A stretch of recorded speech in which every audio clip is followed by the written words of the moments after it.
30 Odd Minutes is sponsored in part by Digital Dowsing. Who are you powered by? For the next 30 minutes, we will explore the unexplained. From mysteries beyond our galaxy to ghostly phenomena in our own backyard. We will dive into our psychic abilities and explore everything from conspiracies to the just plain weird. Welcome to 30 Odd Minutes. If the truth is out there, we will find it. But only by sheer accident.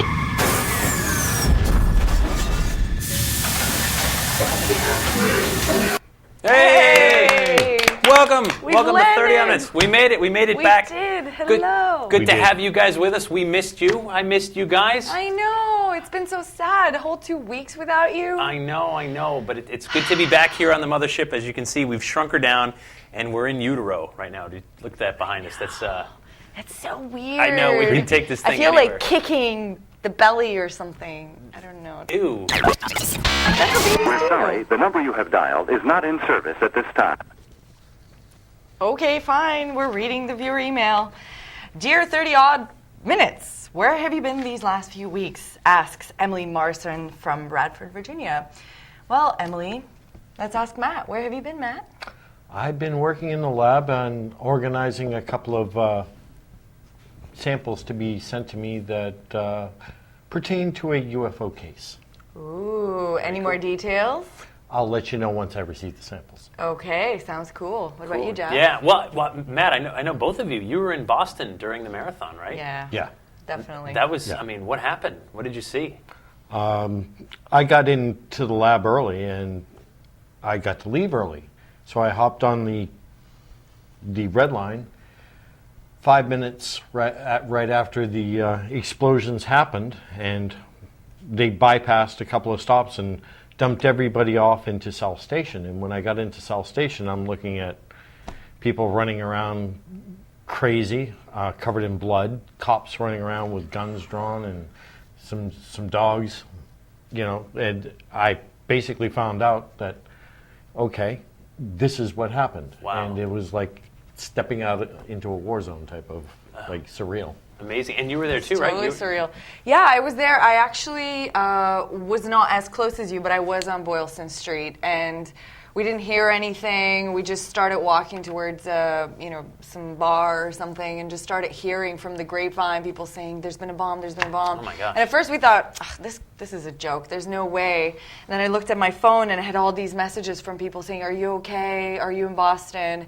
And that's when we knew it was real. Then I looked around. I started seeing people crying on their phones. It was pretty surreal. And then following that, the same day, I got contacted by one of the major news networks out of New York, and have actually been working with them, or was working with them, for that whole week on investigations. And I was right at the last showdown in Watertown, hearing the final gunshots and everything. So wow. It's been an intense week, I have to say. Yeah, gosh. And while you guys were doing that, I was out of the country and almost in a news bubble. But on a much lighter note, I got to visit some Mayan ruins down in Cozumel. Check this out. This Good is to have lighter neat. notes in this show. Yeah, no kidding. So this is the Mayan ruins of San Gervasio, and this is the Temple of the Hands, which is called because of this picture right here. You can see a close up.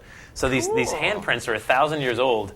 And these Mayan temples are beautiful, these ruins. It's incredible, and learning so much. And my guide down there, Alejandro, this was very interesting. Alejandro, sexy. So we were talking about, the Mayans and things like that. And, he was laughing at the Mayan calendar expiring.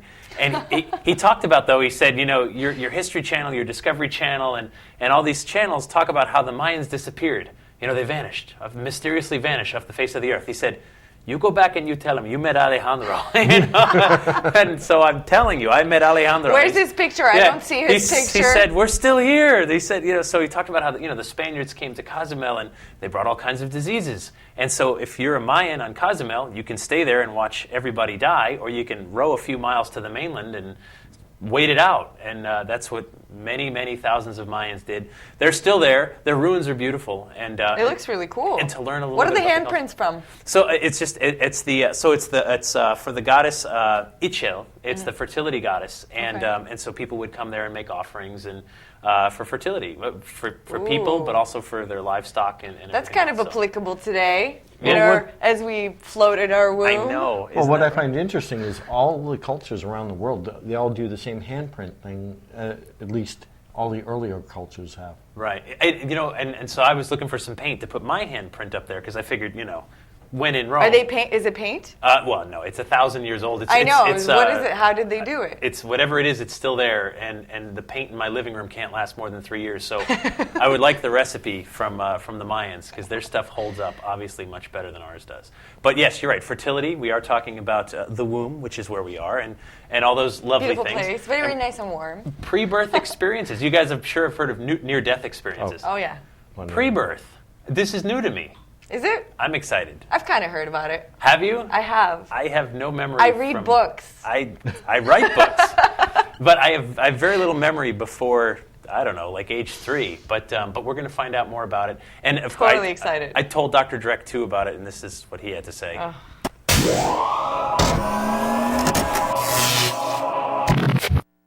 Greetings, Oddballs. Dr. Dreck here, and boy, am I irked and miffed. I was going through my old papers, and I found my pre-birth certificate. This is the stuff that you write down before you're born, that you want when you incarnate.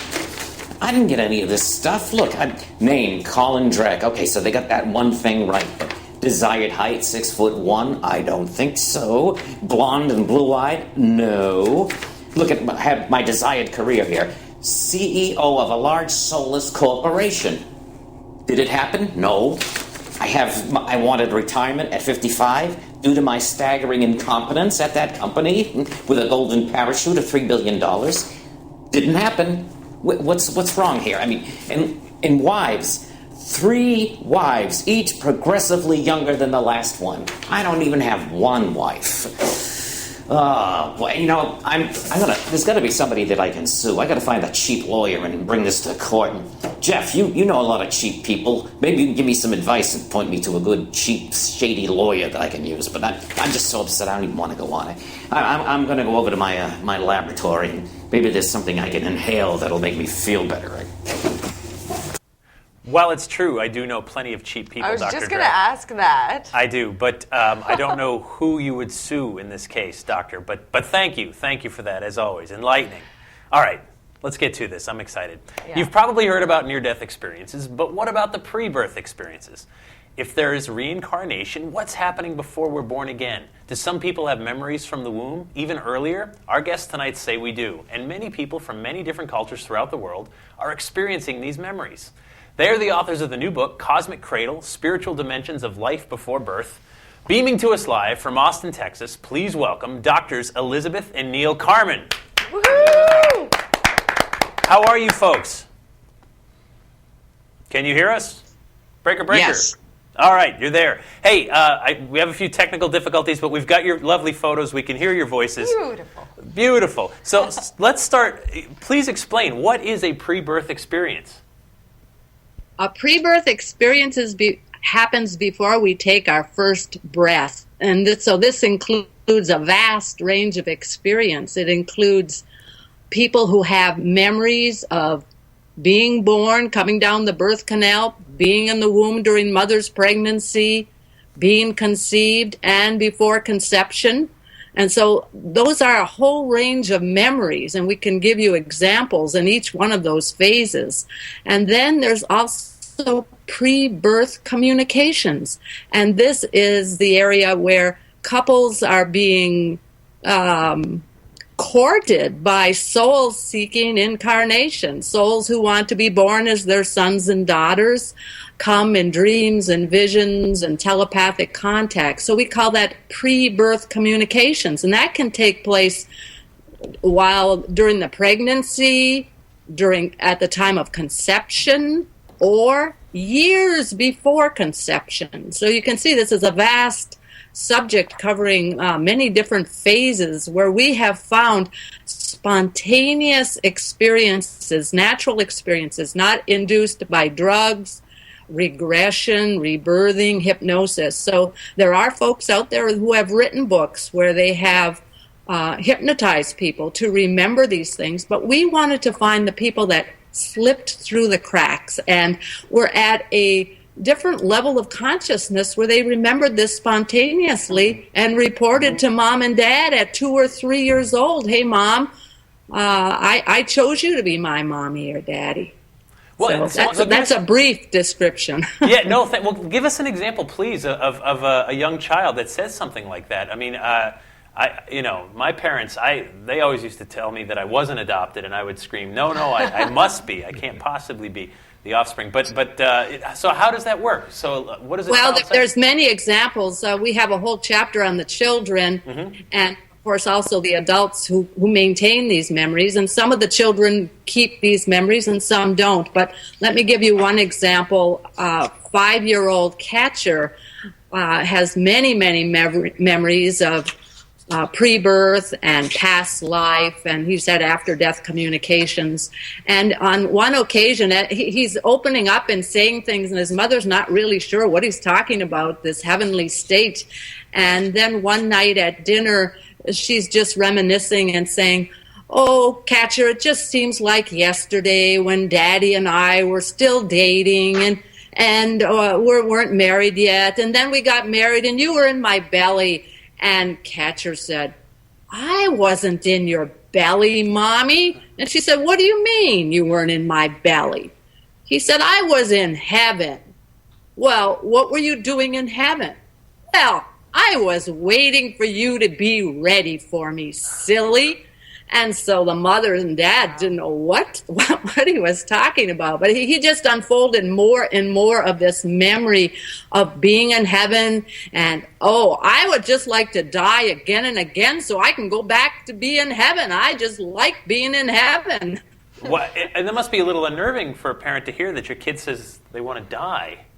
It was very unnerving for Stacy. She said, Now, Taylor, Catcher, you're not supposed to talk like that. Daddy and I are supposed to die before you. Right. And children don't die first. And the little Catcher knew there are children in heaven. He just goes, oh, poof, you don't know what you're talking about. But anyway, yes, Stacy felt, well, maybe he's come to teach me something about death, because he talks about it as if there's, it's no big deal and it's a wonderful experience. And she said, maybe he's here to help me overcome my fears. That's so interesting. And by the way, you mentioned that there's been books written on hypnotherapy and how that's brought about the theories that you are now talking about in your books. And I'm sure you're referring to Dr. Brian Weiss? Yes. Yes. Also, See, I read books. There's another one, The Destiny of Souls.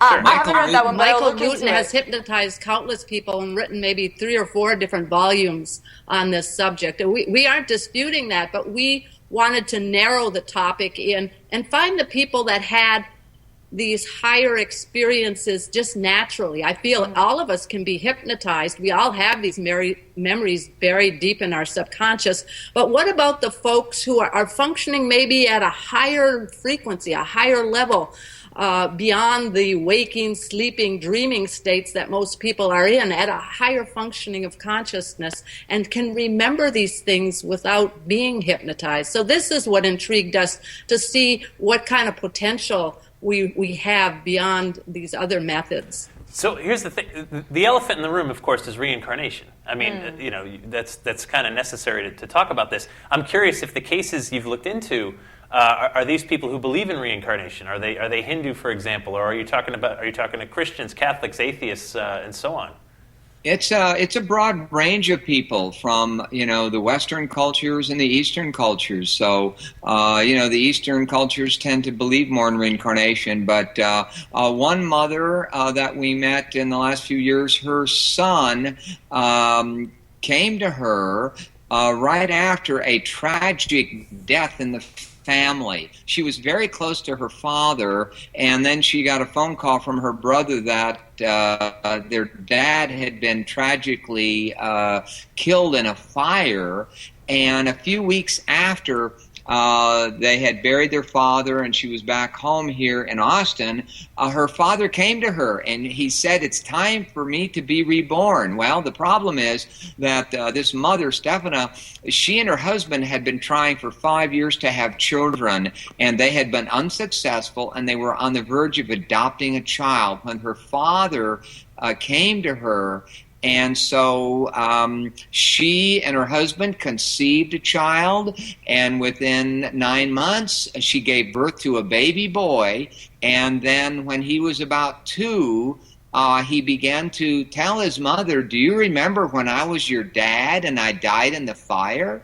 And he said it in a very matter-of-fact tone, not anything that she had said to him. But when he was born, she indicated that he looked like her father, and she had been very close to her dad. And so, perhaps the father's coming to her to be reborn was not just reincarnation, but it also helped her overcome maybe some emotional trauma about childbearing. We don't know. But not only did she have the little boy, she now also has a little girl. So she completely overcame whatever the blockage or sterility problem was. Well, isn't it interesting that we always say you can't choose your parents? You Right. know, but what you guys are saying, you actually do choose your parents. You choose not just your parents, but you choose where you're going to be born, how you're going to be born, what your life's going to be like, what your life path is going to be, right? I mean, how do you decide all this stuff ahead of time? Well, that's an interesting question. How do you decide it? We didn't ask the people how they decided it. We just they just reported what their memories were. But where does that idea come from? I mean, what's the initiator of that idea? Why do you choose a certain path over another? Well, in the case with this particular mother, her son had been her father, and it helped her break through the reproductive problems that she and her husband were having. And then also she felt some comfort that the father was coming back for whatever reason. We don't know all of it, obviously. But there seems to be a great purpose in the children coming into the families. There certainly can be reincarnation.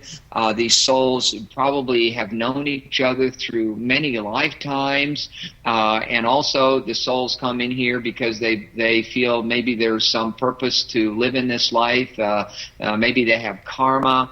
Maybe there's karma with that family. And with other people that they meet. So they come in with some kind of a plan, a contract that, they choose these parents, they choose a certain time to be born, a country to be born.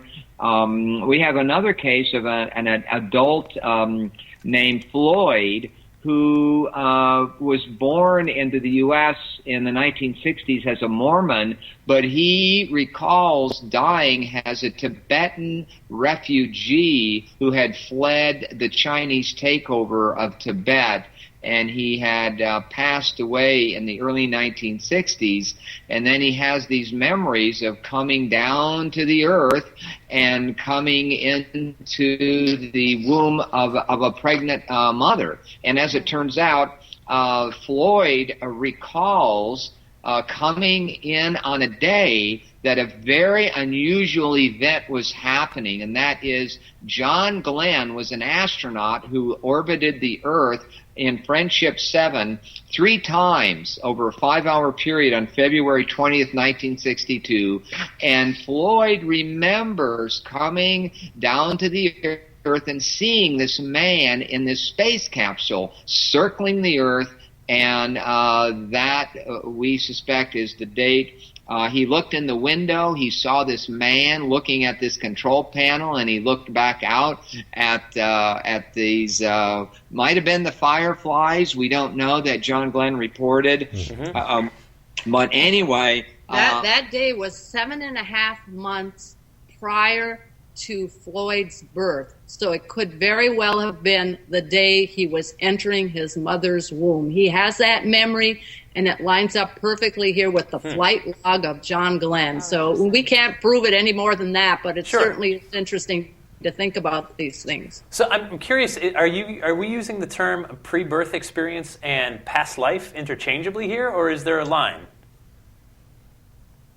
Well, past life, in a past life experience, you are in a human body. Okay. Pre-birth experiences, you are beyond physical body. You are pure soul. Okay. Without a body. Well, we have a question from... we have a question from one of our viewers, Spooky Tim.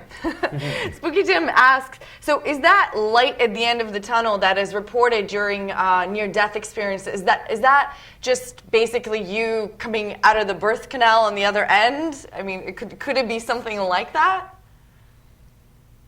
I believe there's definitely a parallel, that image that we see, and that's been in many paintings. In fact, in the first edition of our book, we put Gustav Dore's vision of the Imperium with the light at the end of the tunnel with the angels who spiral around. And so that is the source, the ultimate source, pure light. We are light beings. We are encapsulated here in human form temporarily and trying to wake up to who we really are. And books like this and research like this helps us to kind of think about these things and reflect on who we really are. It could also be that there's a frequency change from a very high frequency of light that looks more like pure white light, and then as the person descends down through whatever we want to call it, this tunnel of light. But some people see different frequencies of color as they're descending, and then they're coming out the birth canal. So it seems like those are two different phenomena: the birth itself and coming out of the birth canal, or a cesarean section and seeing the light. But this frequency change of the light, or coming down a tunnel, some kind of a structure, is different than the actual birth itself. So, okay, I'm a dad. Matt, I know you're a dad. And there's no question that the biggest game changer in life, I guess short of death, sort of you dying, is becoming a parent. And so I've been told. And all the emotions that you go through, all the change. I mean, it's, like I said, game changer. And you don't look at the world the same again. No, you can't, right? You're afraid all the time. I was never afraid before I had a kid. Like now, you're afraid for her, And so, I mean, do you recall any experiences, especially early on when we're talking about babies and newborns? Any thought that your kid chose you, or do you think it's just stars lining up the way they did? Well, according to some of the people we interviewed, it's a mutual choosing. Okay. For example, little Taylor, he was 3.5 years old, and he said to his mother, Beverly, one day, Beverly said to him, "Oh, I'm so happy, Taylor, that you're my son. You're such a wonderful son, and I love you so much."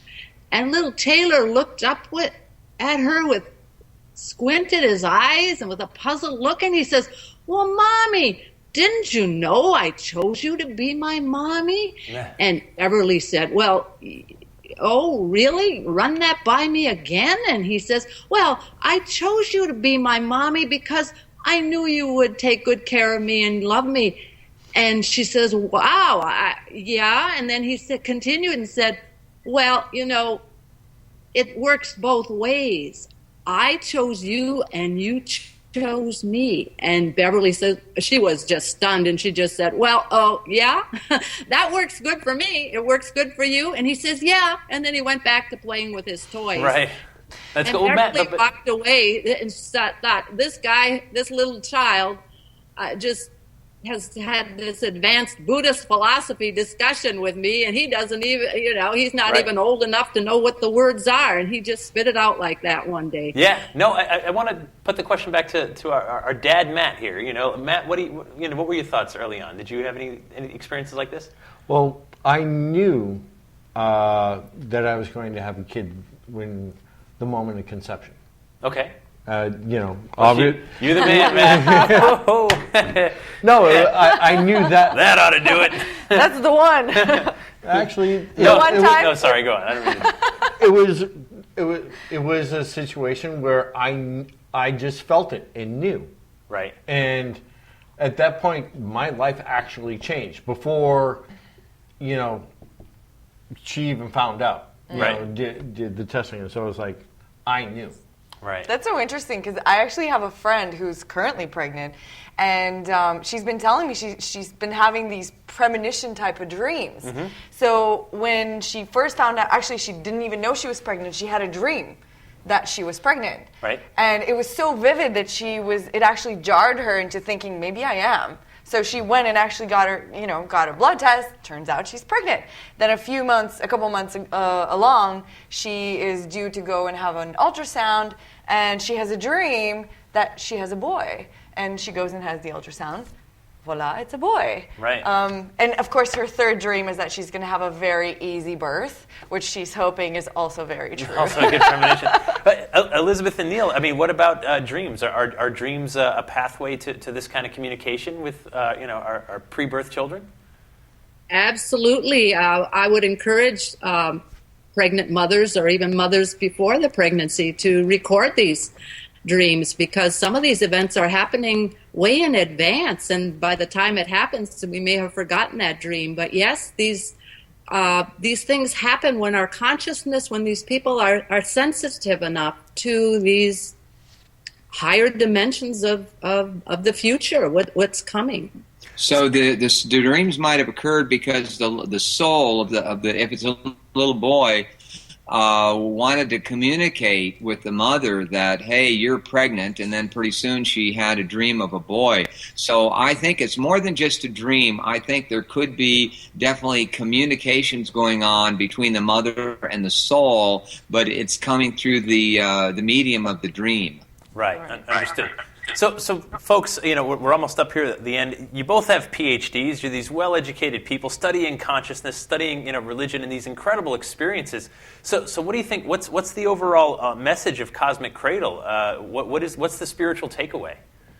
Well, I think it's that we are light beings, spiritual beings that come into human bodies for spiritual experiences, and that whether our lives have ups and downs, we perhaps shouldn't get too carried away or worried about it, that we do come into this human realm from a higher spiritual reality, but that we're really light beings having a human experience. It's amazing. All right, the name of the book, of course, Cosmic Cradle, Spiritual Dimensions of Life Before Birth by Elizabeth and Neal Carman, Ph.D s. Available everywhere. We'll, of course, have links on our website and yours. Guys, thank you so much for joining us tonight. We really appreciate it. Mm-hmm. Thank you. Thank you. All right.